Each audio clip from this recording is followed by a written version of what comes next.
À Béatrice Hôtel, les experts comptables et représentants des entités à but non lucratif ont mis au total 5 jours pour comprendre le 6BNL, un nouveau système comptable des associations sans but lucratif sous toutes leurs formes qui entre en vigueur à partir du 1er janvier 2024. Cet acte uniforme comporte deux grandes parties. Le droit comptable lui-même qui est l'acte uniforme, mais également le système comptable qui est censé donner plus de détails pour la tenue des comptes. Ces entités à but non lucratif regorgent énormément, n'est-ce pas, d'activités distinctes. Donc c'est un référentiel qui va concerner les associations en règle générale, les organisations religieuses, les clubs de football ou les clubs sportifs en général qui ont un statut d'association. Les fondations sont concernées par ce référentiel, les projets de développement, mais également les agences d'exécution de l'État sont des entités qui ont censé appliquer à partir du 1er janvier 2024 ce nouveau référentiel. Les entités qui étaient dans ce secteur étaient obligées d'appliquer un plan comptable général qui ne tenait pas compte de leurs particularités. À partir du 1er janvier 2024, dorénavant, toutes ces entités citées auront un référentiel comptable, présenteront des états financiers avec des modèles qui calquent avec leur réalité. Il y a des sanctions pénales qui sont prévues dans l'acte uniforme relatif au système comptable OHADA pour les dirigeants de ces entités que nous venons de citer qui n'auront pas présenté les états financiers, qui n'auront pas désigné un auditeur pour contrôler les comptes. Nous avons besoin que le système marche. Et le système ne peut marcher qu'avec des actions.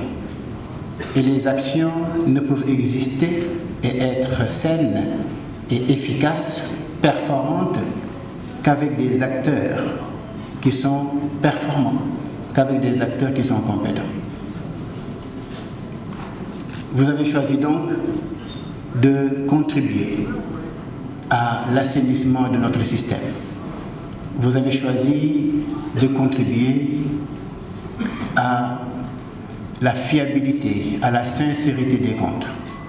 Donc je voudrais bien franchement remercier l'ONEC de nous avoir accompagnés pour avoir autant de monde dans cette salle. Les bénéficiaires ont apprécié la matière dispensée. Pour le moment, nous avons un système comptable des entités à but non lucratif, ou bien des ASBL, qui est le standard de toutes les associations et ONG. Parce que jusque-là, il n'y avait pas vraiment de standard. Ce n'est pas toujours évident, surtout pour les confessions religieuses, de tenir une comptabilité sans référence, sans compte approprié. Je crois que dorénavant, ça nous mettra à l'aise. On évoluait dans un cadre où les ASBL n'avaient pas une comptabilité fixe. Maintenant, nous avons un cadre clair. Donc c'est un module ou un système comptable vraiment approprié qui tombe au moment opportun dont on en avait vraiment besoin. Nous avons des normes comptables sur base desquelles nous allons commencer à passer les écritures en rapport avec notre secteur qui est celui des confessions religieuses. Cet atelier de formation sanctionné par la remise à tous les participants de certificats de formation a été clôturé au nom de la ministre de Justice et Garde de Sceaux par le professeur Roger Massamba, président de la Commission nationale OHADA.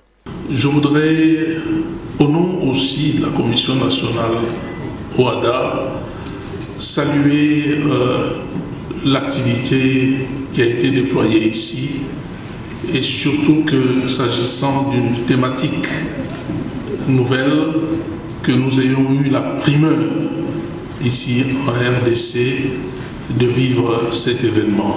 Je dis coup de chapeau et merci à l'ONEC pour cette activité-ci, mais pour tous ceux qui nous arrivent aux oreilles au sujet du dynamisme que déploie cette organisation, relativement jeune d'ailleurs, pour l'encadrement, la formation, la protection aussi des experts comptables, pour l'excellence, je dirais, du corps des experts comptables dans notre pays.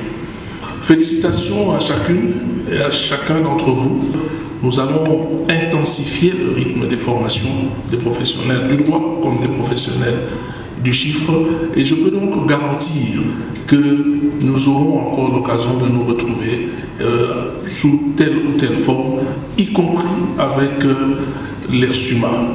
Voilà les quelques mots qui me sont venus à l'esprit à cet instant pour enfin terminer par, passez-moi l'expression, décréter la clôture de cette session de formation. Encore une fois, en vous remerciant tous. Cette formation a été organisée par l'ERSUMA, École régionale supérieure de la magistrature de l'OADA, en partenariat avec l'ONEC, Ordre national des experts comptables. Pour lier l'utile à l'agréable, un repas copieux a été servi.